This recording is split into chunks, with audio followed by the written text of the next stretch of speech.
Brestoise, après 2 semaines, la Ligue 1 est de retour. Bienvenue pour ce 51e épisode de Brest On Air où lui aussi est de retour. C'est Fanche. Fanche, comment vas-tu après une semaine de vacances, on peut le dire? Ça va très bien, merci. Des vacances ponctuées de conseils de classe ici et là. Oui, effectivement, c'était conseil de classe en veux-tu, en voilà depuis une semaine. Mais c'est terminé depuis quelques minutes. Et une semaine de vacances de podcast avant 2 semaines, c'est ça, 2 semaines de vacances Oui, tout à fait. qui arrivent. Les vacances de la Toussaint. Et là, c'est On les évidemment salue. grande joie au niveau de notre ami Fanche. Et Yann qui est là présent, qui lui ne prend jamais de vacances, toujours solide sur les appuis. Comment vas-tu Yann? Bah ça va, enfin la fin de cette trêve internationale. Plus le temps passe, plus je les trouve inutiles. Donc Absolument. j'avais hâte. Il suffit de regarder la République tchèque, évidemment, pour prendre du plaisir pendant cette trêve internationale. Du plaisir, on en prendra peut-être pour commencer ce podcast, puisque on présentera petit changement de squelette, en tout cas de plan, pour ce podcast numéro 51, puisqu'on va commencer par la présentation du match à venir, c'est-à-dire FC Nantes, Stade Brestois, avec un invité, avec Elliot de la Maison Jaune qu'on a l'habitude maintenant de recevoir dans ce podcast. On continuera avec les traditionnelles news, et ce sera tout pour ce 51e épisode qu'on peut qualifier de 51e A, on va dire, puisque dans les jours à venir, dans les heures à venir même, on vous réserve une petite surprise avec un podcast de qualité, avec un invité. Tu es témoin, Yann, puisqu'on l'a déjà enregistré nous de notre côté, un invité de qualité, on peut le dire. Oui, du top, du top. Sur ce, commençons avec ce FC Nantes Stade Brestois. Bonjour Monsieur de Ligonnès, Bonjour. vous allez bien? Oui, ça va bien, merci. Sous des trompes d'eau, un Brest euphorique a poursuivi sa période d'invincibilité hier soir à la Beaujoire, 1-4. 17 points séparent désormais les deux équipes et Brest n'est plus qu'à 1 point de camp. C'est comme ça que le Télégramme avait ouvert le compte rendu de son papier lors du dernier déplacement du Stade Brestois à Nantes. C'était en 2010, en février 2010, si je ne dis pas de bêtises. Donc, je crois que Fanche, tu y étais d'ailleurs. J'y étais. Un match retentissant. Ah oui, je pense que toute ma famille s'en souvient d'ailleurs. La route Brest-Nantes sous les trompes d'eau, on se pensait toute la route que plus on avançait vers Nantes, moins le match aurait de chance de se jouer. On a un peu tremblé, mais finalement on est arrivé à la Beaujoire. On a pris les 3 points, puis on a passé un très bon week-end. On est reparti. Ah, on est resté un peu sur place. On a essayé de trouver Xavier, mais on l'a pas trouvé. 2 buts de Bruno Grougy, 2 buts de Nolan Roux. C'était un peu le match, un des matchs charnières en tout cas, de cette saison de la montée, puisque c'est là vraiment qu'on a senti que le Stade Brestois confirmait ses ambitions de montée. Et effectivement, battre Nantes à la Beaujoire, même s'il ne devait pas y avoir grand monde, parce que sur la photo, par exemple, là où on voit Nolan Roux, Bruno Grougy et David Boire, très heureux, il n'y a vraiment personne dans les gradins derrière eux. Je ne sais pas si tu t'en rappelles de ça, Fanche. En fait, comme il pleuvait énormément, les gens étaient remontés dans les parties un peu supérieures, mais comme Nantes vivait une crise vraiment assez importante, ils étaient en Ligue 2, ils étaient très mal classés. C'était d'ailleurs, pour la petite anecdote, Jean-Marc Furlan, l'entraîneur du FCN. Non, c'était pas la foule, hein, franchement. Par contre, le parquage brestois était très très bien rempli. Côté nantais, on va en parler avec Elliot de la Maison Jaune, qui nous a fait la gentillesse de nous accorder quelques minutes, à toi Yann en tout cas, et on reviendra juste après. Alors, Elliot, pour cette 7e journée, le FC Nantes reçoit donc le Stade Brestois. Du côté nantais, le bilan comptable est assez décevant sur ce début de saison. Est-ce que c'est juste un souci comptable ou est-ce que globalement on est inquiet du côté de Nantes? C'est un problème global, moi je trouve. Après, c'est dans la suite logique, on va dire, de tout ce qui se passe au FC Nantes depuis quelques années. Maintenant, avec la présidence Kita, donc il n'y a pas vraiment de stabilité. On a gardé Gourcuff tout de même cette année, mais il commence à y avoir des tensions, on va dire. Il y a des choses qui sont remontées, notamment une petite cassure entre Gourcuff et la formation. Ça nous a alertés déjà. Ensuite, il y a eu des prestations moyennes sur le terrain, on va dire. Seulement une victoire pour l'instant contre Nîmes, et encore on a eu chaud parce qu'on était à 9 contre 11 en fin de match. Mais sinon, on va dire que le petit motif d'espoir, c'est qu'on a quand même joué des équipes solides en ce début de saison, des matchs pas simples. On est allé perdre à Lille, à Monaco et à Nice, qui sont quand même des belles équipes. On a joué aussi Bordeaux et Saint-Etienne. C'est pas les meilleures équipes du championnat, mais ça reste des équipes correctes.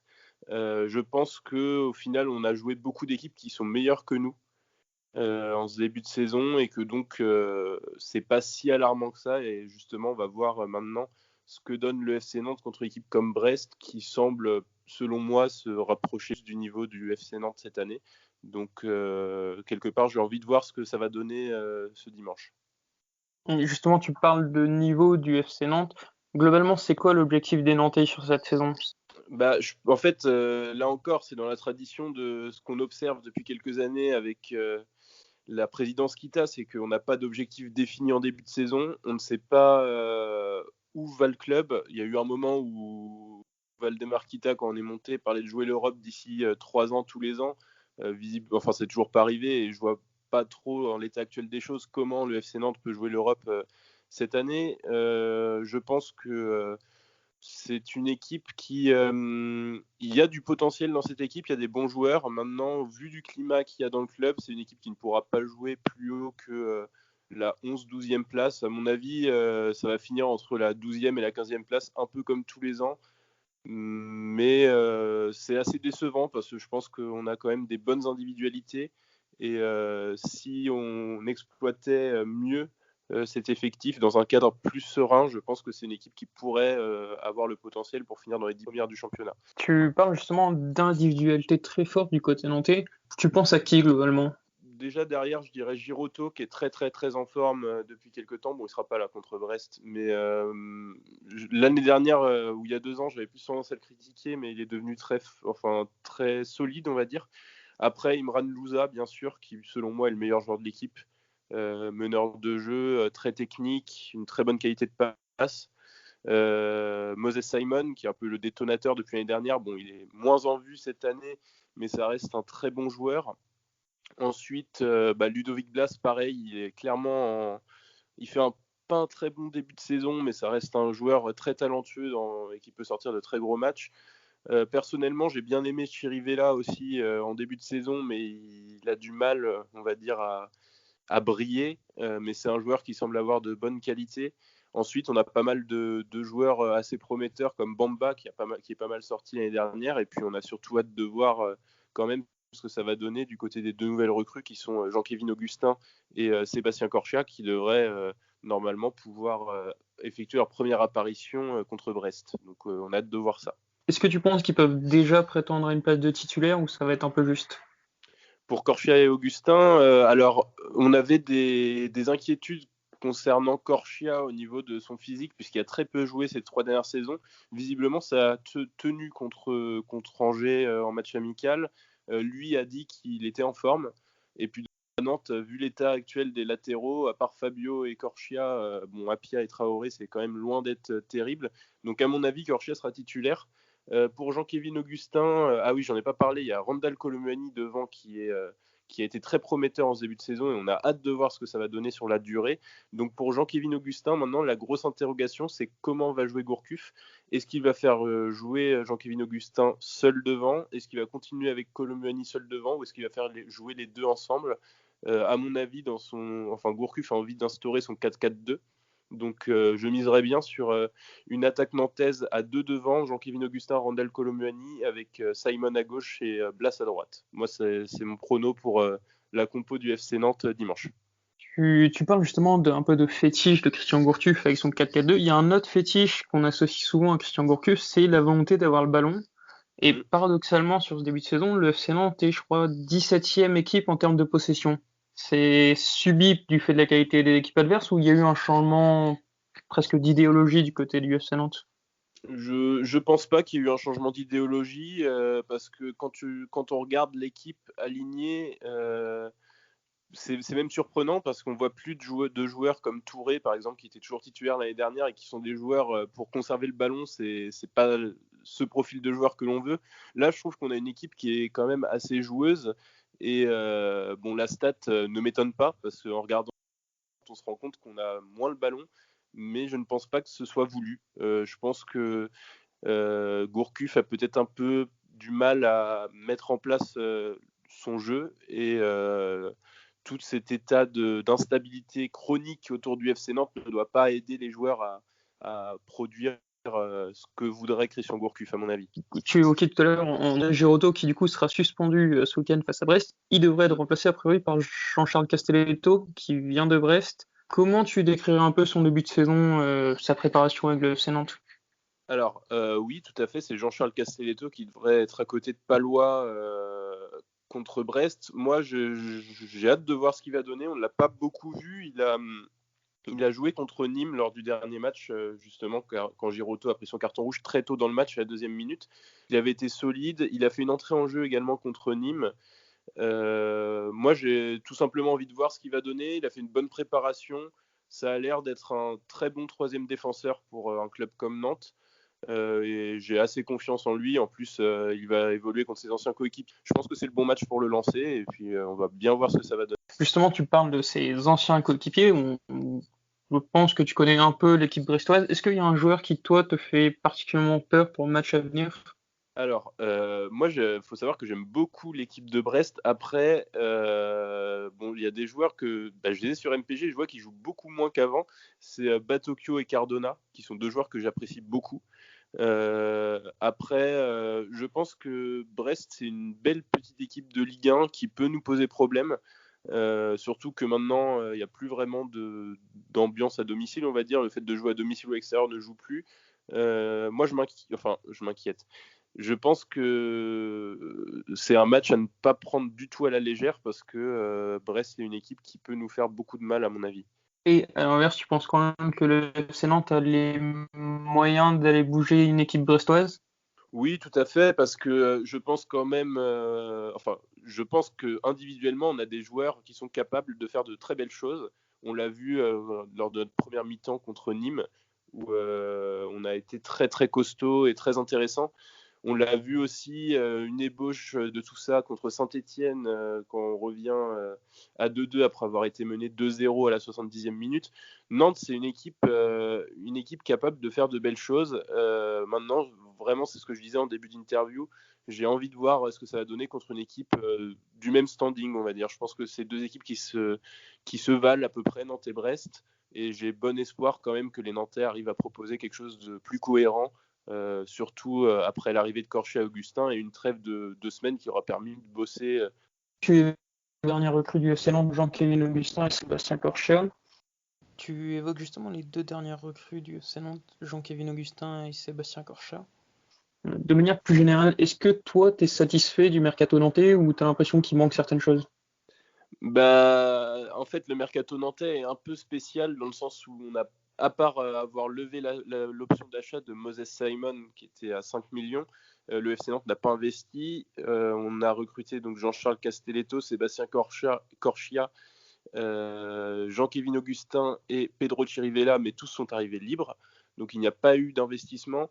Évidemment, on est assez surpris. On n'est pas surpris, mais on est assez déçu parce qu'on aurait pu imaginer que l'on allait acheter un attaquant, que l'on allait acheter un latéral. Bon, on s'est contenté de prendre des joueurs libres.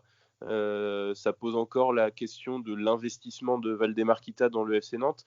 Maintenant, est-ce que finalement, quand on voit tout ce qui se passe avec Mediapro en ce moment, est-ce que l'Equita n'aurait pas été intelligent pour une fois et n'aurait pas prévu qu'il y aurait des soucis financiers?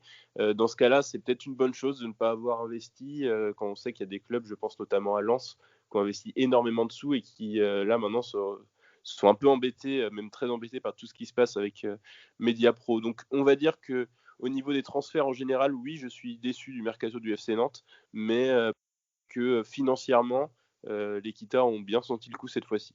Alors messieurs, FC Nantes Stade Brestois, le Stade Brestois qui reste juste sur une victoire aussi compliquée que surprenante, on va dire, face à Monaco, et qui a l'opportunité de confirmer face à un FC Nantes qui ne va pas très bien en ce début de saison, avec seulement 5 points pris, 6 buts marqués, dont 2 sur penalty, 9 buts encaissés.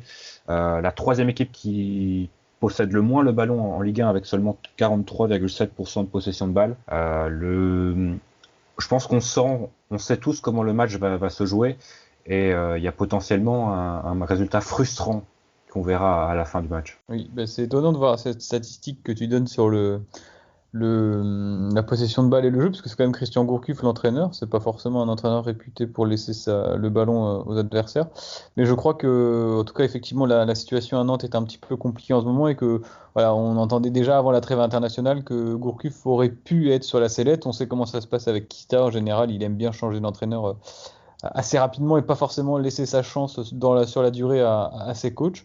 Donc voilà, on a un Nantes qui représente une belle équipe sur le papier, mais sur le terrain, c'est pas forcément flamboyant. Brest a un coup à jouer, je pense, à la Beaujoire dimanche. Après, il faudra faire attention parce qu'on a un Nantes qui considère peut-être la réception de Brest comme un de ses premiers matchs à leur portée de ce début de saison, parce qu'ils ont quand même eu en dehors de la victoire à Nîmes, ils jouent quand même Monaco, Saint-Etienne, Lille et Nice qui sont quand même attendus dans les premières places du classement.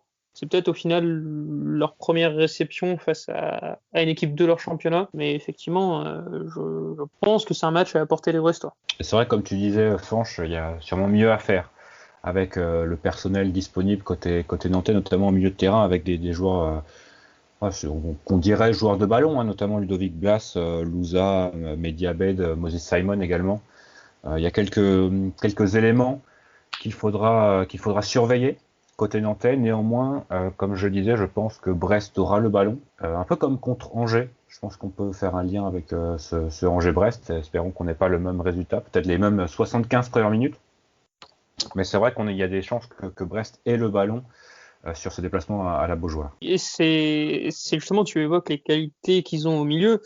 Mais en fait, c'est peut-être là tout le problème du FC Nantes sur début de saison. J'ai eu l'occasion de les voir lors de 3 matchs. C'est qu'ils sont relativement bons quand même dans l'utilisation du ballon. Mais dès qu'ils l'ont perdu, il n'y a pas forcément d'envie individuelle d'aller le récupérer. Et l'organisation tactique est assez effroyable. Enfin, je sais que c'est toi, Quentin, qui aime beaucoup un beau pressing. Mais là, côté nantais, on a l'impression que ce soit travaillé. On a l'impression que ça va un peu dans tous les sens, sans réelle logique. Donc effectivement, c'est là qu'il faudra la faire mal. Quelques recrues, notamment une dernière qui est arrivée dans les dernières heures du mercato, Jean-Kévin Augustin, qui est arrivé en provenance de Leipzig pour la bagatelle de 0€, donc autant que Denis Bain notamment. Il sera peut-être titulaire pour son premier match avec le FC Nantes, parce que actuellement c'est donc l'international espoir qui a marqué d'ailleurs, il me semble, comme Romain Fèvre, contre Liechtenstein. Le Liechtenstein, effectivement. Donc Randall Kolo, qui a fait un bon match d'ailleurs à la pointe de l'attaque des Bleuets.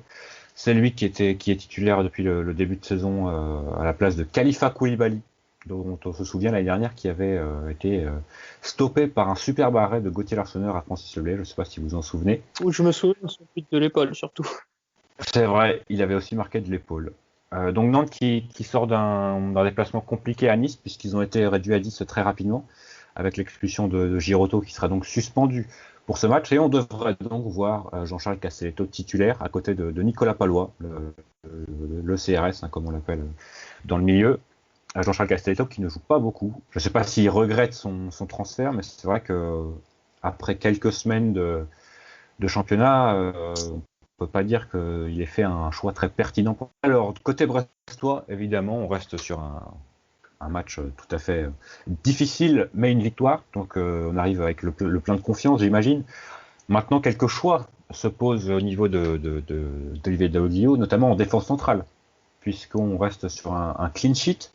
Côté brestois, c'est pas souvent, ça fait seulement le deuxième depuis le début de saison. Oui. Et il a été réalisé avec Brendan Chardonnay en défense centrale, à côté de Jean-Kévin Duverne.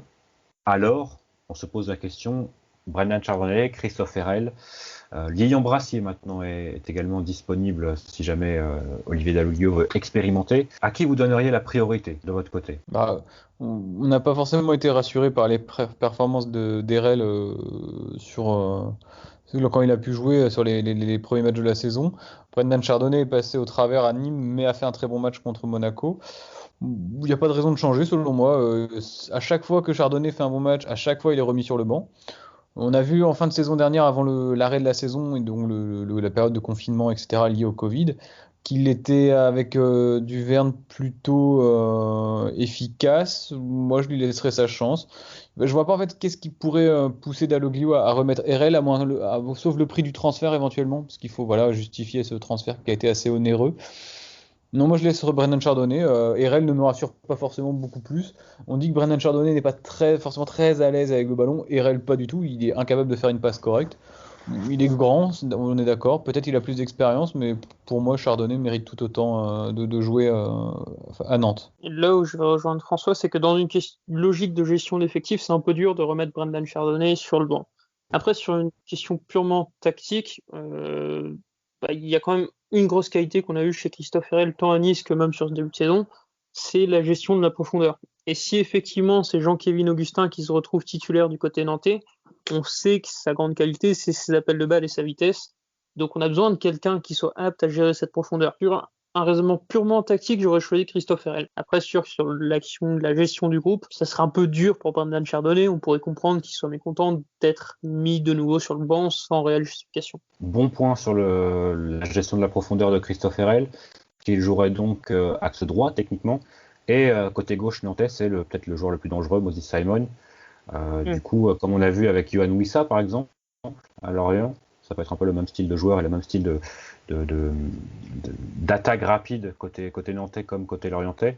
Ça peut être peut-être utile d'avoir un joueur un peu plus rapide, même si Chardonnay, je trouve, a progressé au niveau athlétique ces dernières années. Il est peut-être pas encore au niveau de RL, et pour faire face à un mec comme Simon sur des contre-attaques, quand on sait que alors peut-être moins sur le côté droit que sur le côté gauche, mais les latéraux montent beaucoup côté brestois.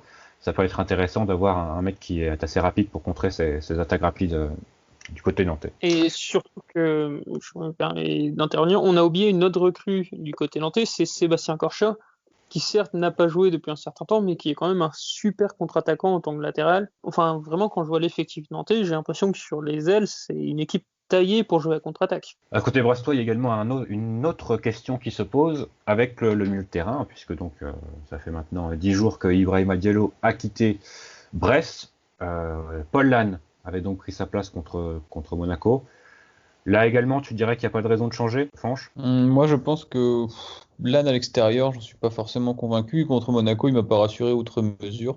Je trouve pas qu'il ait fait un bon match. Après, c'était son premier match de la saison. Peut-être, si je dis pas de bêtises, ou en tout cas le premier match complet qu'il faisait.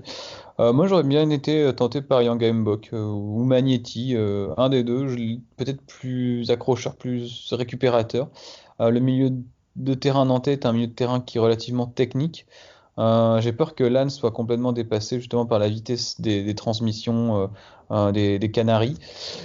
Moi, voilà, je serais plutôt parti sur un Magnetti Mbok associé à Belkebla enfin un des deux, associé à Belkebla plutôt que Paul Lannes, qui pour moi est un joueur qui brille plus quand il a le ballon.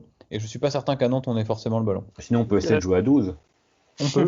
Avec Magnetti et Mbok à côté de Belkebla. Yann, tu voulais rajouter quelque chose ? Moi, de mon côté, bon, c'est évidemment biaisé parce que c'est un joueur que j'aime beaucoup, mais j'espère revoir Christian Batocchio. Je pense qu'il devrait plus être blessé a priori. Et surtout, comme on le disait, c'est une équipe qui est pas très. Le FC Nantes, c'est pas une équipe qui fait énormément d'efforts, qui est très besogneuse. C'est un peu le genre d'équipe qui est taillée pour Christian Batocchio, lui qui adore faire les efforts, parfois mal, mais qui adore faire les efforts. Ça peut être très bien. Moi, je préférerais voir Christian Batocchio, et je pense que c'est ce qui aurait dû être le cas face à Monaco s'il ne s'était pas blessé. Je l'avais oublié, Batocchio. C'est vrai que moi aussi, à choisir, je préfère mettre Batocchio avant Paul Lannes. Ouais. Alors, les dernières nouvelles qui viennent notamment du Telegram nous apprennent que Batocchio et Lannes sont en soie actuellement, et ils ne s'entraîneront pas donc demain, mercredi. Ni Lannes ni Batocchio seront présents, tous deux blessés aux ischio-jambiers. Ça fait écho, excuse-moi de te couper, mais ça fait écho au non-remplacement de Diallo dont vous avez parlé dans le podcast numéro 50. J'ai pas pu m'exprimer dessus. Pour moi, je trouve que c'est quand même une erreur de ne pas l'avoir remplacé. Enfin, une erreur. L'avenir nous le dira. Je pense que le mercato a été dans l'ensemble bien géré. Mais le fait de ne pas remplacer Diallo numériquement, ça pourrait poser problème en cas de succession de blessures. Et là, si tu dis que Lannes et Batocchio, bon, ils sont pas forfaits à l'heure où on parle, mais en tout cas, ils sont incertains, ça me pose rapidement problème. Ouais. Et donc, Fèvre, Mounier et Belkebla sont rentrés à Brest. Au niveau des postes offensifs, je pense que là, il n'y a plus vraiment de questions qui se posent. Je ne sais pas si malheureusement ou heureusement, mais c'est vrai que dans la tête de l'entraîneur, j'imagine. Voilà, maintenant, je pense que le Doiron a fait sa place. Est-ce que les autres ont profité de cette trêve internationale pour reprendre un peu du poil de la bête et montrer à l'entraîneur qu'ils méritent un peu plus leur place qu'actuellement. Je pense notamment à Cardona qui se prend plusieurs pics voilà, dans la presse, mais notamment en conférence de presse, par son entraîneur. Ouais, le Doiron, chacun pense qu'il veut de le Doiron. Maintenant, c'est vrai qu'il est titulaire. Mounier, c'est pareil. Là, je pense qu'il y a plus de débat. Charbonnier, voilà, et Romain Fèvre, bon, on peut plus enlever Romain Fèvre là. Du coup, au final, comme tu dis, le seul débat, c'est un peu l'attitude des remplaçants. Bien sûr, ça suffit pas pour juger le personnage, pour juger les forfaits, mais j'avoue être assez énervé ces derniers jours. Quand je me connecte sur Instagram, je vois les posts d'Irving Cardona. On n'a pas l'impression que le foot soit sa priorité. Après, bien sûr, c'est la trêve, il a le droit de faire autre chose à côté, etc. Mais je suis pas sûr qu'il soit là dans l'état d'esprit, contrairement à Jérémy Le Doiron, effectivement. Comme tu le dis, tout le monde a son avis, mais au final, l'avis qui compte, c'est celui de l'entraîneur. Et son discours après Monaco est sans équivoque. Il sera titulaire. Voilà, il faudra faire avec. S'il continue à progresser, à terme, ça ne me dérangera pas. Ouais, alors, ouais, après, je te rejoins. Bah, d'un autre côté, bon, après sa vie privée, j'ai envie de dire, il fait un peu ce qu'il veut. Si sur le terrain, après, il est là, quoi. Je veux dire, là, on ne sait pas ce qui se passe vraiment dans le vestiaire et dans ses relations avec Olivier Dalloglio. Est-ce que c'était un problème de comportement? Bon, je pense que c'est pas un garçon idiot. Il avait l'air d'être suivi, quand même, notamment que sa famille. Je crois que c'est son père qui était assez attentif à sa carrière. Il est assez grand pour se prendre en main. Si jamais il flingue tout, bon, bah, tant pis pour lui. C'est plus lui qui sera pénalisé que le Stade Brestois. Je pense que, ouais. Moi, j'aurais bien essayé de le relancer. Parce que le Doiron, effectivement, il fait beaucoup d'efforts. Il essaye de défendre, mais il y a toujours ce petit temps de retard pour moi qui me dérange au haut niveau. Après, il progresse et il est dans l'esprit. Donc, effectivement, c'est quelque chose qu'on ne peut pas lui enlever. Et c'est totalement louable. Mais je pense qu'au niveau qualité intrinsèque pure, Irving Cardona est meilleur. Après, il ne faut pas oublier qu'on a aussi maintenant Romain Philippotto, Franco Nora, des joueurs qui ont coûté de l'argent, en tout cas surtout Franco Nora. Et il serait peut-être temps maintenant, parce qu'on arrive mi-octobre, que des joueurs comme ça s'intègrent dans l'équipe, parce que finalement, pour moi, Honora aujourd'hui n'est qu'un remplaçant. Actuellement, je vois pas quand est-ce qu'il a brillé en étant que titulaire. Et par contre, effectivement, tu parles de Romain Philippotto. Je l'avais oublié, mais je pense que ce sera le premier joueur à rentrer et j'attends beaucoup de sa rentrée, justement. C'est possible, parce que comme le coach le connaît, il a déjà il connaît le joueur, il a, je pense, certains atomes crochus avec lui, parce que c'est certainement lui qui l'a désiré. Ouais, ça peut être, à mon avis, peut-être le joueur qui va s'intégrer le plus rapidement dans l'effectif brestois. Mais expliquez-vous sur pourquoi il rentrerait en premier, Yann. Parce que ça a été le cas à Angers et bon, c'était pas une franche réussite les changements. Alors, déjà, je pense qu'on va être tous d'accord ici pour dire que s'il y a peut-être une faiblesse aujourd'hui sur le secteur offensif brestois, c'est qu'au final, ni Jérémy Le Doiron ni Romain Fèvre ne semblent aptes à faire 90 minutes à très haute intensité. Et justement, celui qui pour moi a le plus le profil de super sub, de dynamiteur, c'est un garçon comme Romain Philippotto qui a des appuis très vifs, qui va beaucoup dans la provocation, donc qui a priori est bien plus à l'aise face à des défenses fatiguées. Je pense que s'il rentre à la 60-70e, les joueurs en face seront complètement cramés. Et c'est aussi simple que ça. Après, on peut dire ça aussi de Nora et Cardona qui, Tout à fait. pour le coup, ont peut-être des appuis un peu moins. Enfin, ils sont un peu plus grands, donc les appuis sont peut-être un peu moins vifs. Mais dès qu'ils arrivent à prendre de la vitesse, plutôt, ça va plus vite que Philippotto, on va dire. C'est sûr. Après, évidemment, tout dépendra du score. Hein. Si on mène par chance 3-0 à la 60e minute de jeu, Ah oui, ce serait bien. bon, les choses seront différentes. Mais après, comme Franck l'a dit, je pense que c'est peut-être avec Romain Philippotto qu'Olivier Dalloglio a le plus d'affinité. Voilà, c'est plus un sentiment qu'une certitude, hein, mais voilà, moi je le vois plus rentrer en premier. Moi, je m'étonne quand même depuis le début du championnat de voir que des joueurs comme Philippe Otto, qui est arrivé très tard, il est rentré le premier à Angers, ça c'était un petit peu curieux d'abord, enfin je trouve, il connaissait pas du tout l'équipe, c'est lui qui est rentré le premier, ça m'a semblé un peu étonnant, il venait juste d'arriver, sauf erreur de ma part, il est présenté, il arrive le mercredi ou le jeudi, le dimanche il joue déjà. Je m'étonne de voir si peu de temps de jeu accordé à Cardona quand même et Honora, deux joueurs qui, bon, que ce soit Cardona qui représente peut-être l'actif le plus bankable avec Romain Fèvre aujourd'hui, et peut-être Gauthier Larsonneur dans une moindre mesure, et Honora, un des joueurs qui coûtait le plus cher de ce mercato. Je suis quand même surpris de voir leur utilisation. Alors peut-être qu'Olivier Dalloglio prend du temps pour les intégrer à un système de jeu qui est différent de ce qu'il connaissait, en tout cas pour Honora auparavant. Mais je suis un peu surpris parce que voilà, c'est un gars comme le Doiron qui vient de National 2, qui prend la place de titulaire. Quel message que tu envoies à la fois à ton groupe, mais également à Grégory Lorenzi en disant bah voilà, moi j'ai le gars que tu as recruté 5 millions, 4 millions, ben je l'utilise pas, le gars que tu as pris gratuitement, je le prends. Je sais pas trop comment analyser ça. J'ai vraiment. Après, j'ai pas de coulisses du vestiaire ou quoi que ce soit, mais je suis un peu surpris. Après, juste pour finir, le Doiron, on peut rien lui. Enfin, il fait ses matchs, quoi, je veux dire. Voilà, je pense que c'est. Enfin, c'est aux les autres autres d'élever leur niveau de jeu pour. Ouais, voilà, c'est les autres qui font pas ce qu'il faut, à mon avis, parce qu'ils sont meilleurs que le Doiron, c'est incontestable. Le Doiron fait ce qu'il peut, il le fait voilà, plutôt bien. Mais les autres, normalement, devraient être meilleurs. Et pourquoi est-ce qu'ils, si tôt dans la saison, ne font pas les efforts nécessaires pour prendre la place de titulaire? Voilà, faudrait pas que les résultats commencent à fluctuer un petit peu plus, parce que ça pourrait poser problème. Très bien.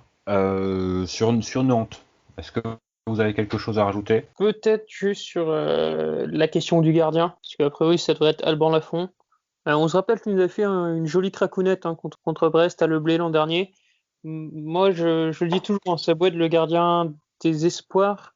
C'est pas quelqu'un qui me convainc. Je pense qu'il y a quelque chose à faire là-dessus, que ça peut être un régal pour Steve Mounier notamment. C'est lui qui a arrêté le plus de tirs cadrés depuis le début de saison. Oui, mais en fait, c'est un gardien que je trouve très fort sur sa ligne, mais qui a une lecture de jeu et un jeu au pied et des déplacements absolument catastrophiques. Ce qui fait qu'en soi, ses erreurs ne sont pas manifestes, c'est pas un ballon qui passe entre les jambes, mais c'est typiquement comme le but de Cardona l'an dernier, c'est un mec qui est placé au deuxième poteau alors que la balle va au premier poteau. Ah bah, on nous le souhaite en tout cas, hein, parce que jusque-là, les gardiens sont plutôt à leur aise contre nous, ce qui n'aide pas vraiment, d'autant que... Surtout Bernardoni, c'était quelque chose. Hein. Ouais. Le mec. On marque des buts, mais il les arrête, c'est énervant. Très bien, passons aux news. Ah, les supporters là, c'est quoi les news ce soir? Alors les news, comme d'habitude, on commence par les résultats des jeunes et des féminines. Victoire 2-1 de la N3 à Rennes face à la Tour d'Auvergne de Rennes. But de Rafiki Saïd sur penalty et de Rémi Mauguin à la dernière minute de jeu. Le premier but d'ailleurs de Rémi Mauguin en N3. La N3 qui est donc 7ème avec 7 points et qui ne jouera pas ce week-end puisque c'est un tour de Coupe de France. Le 4e ou le 5e? Le Le 5e tour, exactement. Les U19 ont fait match nul un partout contre Avranches, une solide équipe d'Avranches qui était 3e avant cette rencontre. Les U19 sont toujours eux 5e avec 11 points. C'est Curtis Shadek qui a égalisé sur penalty à quelques minutes de la fin également. Ils joueront à Angers samedi à 15h, comme les U17 d'ailleurs qui joueront contre Angers à Penn-Hélène samedi à 15h. Donc pour les retrouvailles d'Olivier Aurillac avec ses anciens protégés. Les U17 qui se sont imposés 3-2 à Angoulême avec un doublé de Léo Botz et un but de Guillaume Leroux. Les U17 qui remontent petit à petit et qui sont 8e avec 8 points. Et enfin, une équipe qui ne remonte pas, elle, c'est l'équipe féminine qui s'est encore inclinée contre Saint-Malo. Un but de Louméry en fin de match n'a pas permis aux joueuses de Christophe Orest de prendre un point. Elles sont 10e, donc aux positions de barragiste actuellement, avec seulement 3 points, donc une victoire et 4 défaites. Et elles affronteront Lille dimanche à 15h, donc pour un nouveau match très compliqué. Des sélections nationales maintenant peut-être, Yann, avec notamment des Brestois buteurs en sélection nationale. Et oui, 2 Brestois buteurs. Je ne sais pas depuis quand c'est pas arrivé. Le premier, on en a beaucoup entendu parler, hein, c'est Romain Fèvre qui, pour sa première cape avec des espoirs, a marqué face au Liechtenstein. Vous m'excuserez la prononciation. Victoire 5-0 des espoirs, puis victoire 1-0 contre la Slovaquie hier soir. Enfin, du coup, lundi soir. Une rentrée pour Romain Fèvre. Voilà, rien de bien spécial à signaler. Et l'autre buteur, par contre, on n'en a pas beaucoup parlé, c'est Steve Mounier qui enchaîne les buts, hein, puisqu'il avait déjà marqué contre Angers. Là, il a marqué avec le Bénin contre le Gabon en match amical. Ça reste une belle surprise pour le Bénin. C'est toujours bon pour un attaquant pour marquer, hein, de marquer, c'est évident. Et puis du coup, le dernier international, c'est Arzibel Kebla qui malheureusement n'a pas marqué. Il a quand même contribué à la victoire de l'Algérie face au Nigeria et va jouer contre le Mexique. Du coup, pour nous, c'est ce soir. Pour vous, le match aura déjà eu lieu, c'est mercredi. Mais voilà, c'est les 3 seuls internationaux, puisque je le rappelle, et transition toute trouvée, Ibrahima Diallo n'est désormais plus joueur brestois et donc un ancien brestois. Il a également joué avec les espoirs, hein, aux côtés de Romain Fèvre. Il a joué un petit quart d'heure, donc en soi on peut pas dire qu'il a brillé.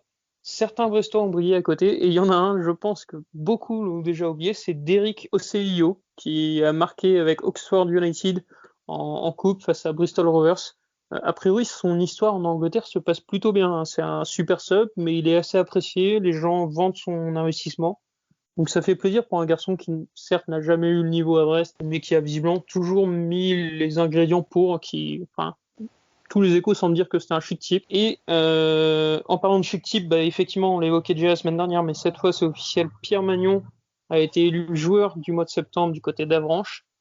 Et donc, la dernière info qu'on a oublié de vous donner la semaine dernière, c'est le retour de Johan Martial sur les pelouses françaises. Il retrouve le football français à Sochaux.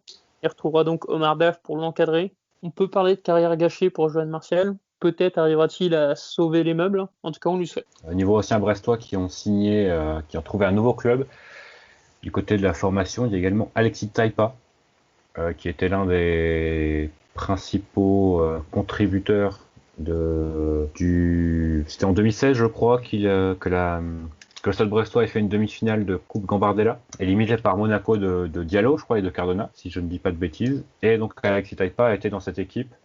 Le club n'avait pas voulu le signer pro. Ça avait été un des points de discorde entre Eric Cassadorian et la direction sportive, d'ailleurs, à l'époque. Puisque Cassadorian était tout à fait convaincu qu'Alexis Taipa pouvait passer pro. Il était ensuite parti à Angers. Donc c'était un latéral gauche, il était parti à Angers. Il s'était blessé gravement pendant, je crois qu'il s'était déchiré le tendon d'Achille. Et donc il revient dans le coin à Plouzané en N3. Il a signé cette semaine et il sera qualifié pour le 5e tour de Coupe de France ce week-end. Alors un petit point Larousse très rapidement, juste pour vous dire de ne pas oublier de faire vos pronostics hebdomadaire, en partenariat avec La Très Belle. Et on précise évidemment que, comme d'habitude, il n'y a qu'un seul brassier qui est dans nos cœurs et c'est pas Lilian, hein, c'est Jean-Cyb. Sur ce Fanche, on va bonne route. Dire la semaine prochaine. Bonne continuation. La semaine prochaine, je serai là pour l'intégralité du podcast, étant donné que ce sera les vacances, pas de problème. Pour débriefer cette belle victoire à Nantes. Oui, pour la victoire 3-0, comme l'avait dit Yann tout à l'heure, à la 60e minute, évidemment. Allons sur le quai Guédon, devant le petit pont, chanter la chanson. Le branle-bas de la croisière et dans la blanche baleinière. Jean-Boué, notre brigadier, son bol est caplé un peu sur le côté. Me rappelle mon bâtiment, c'était le bon temps, celui de mes 20 ans.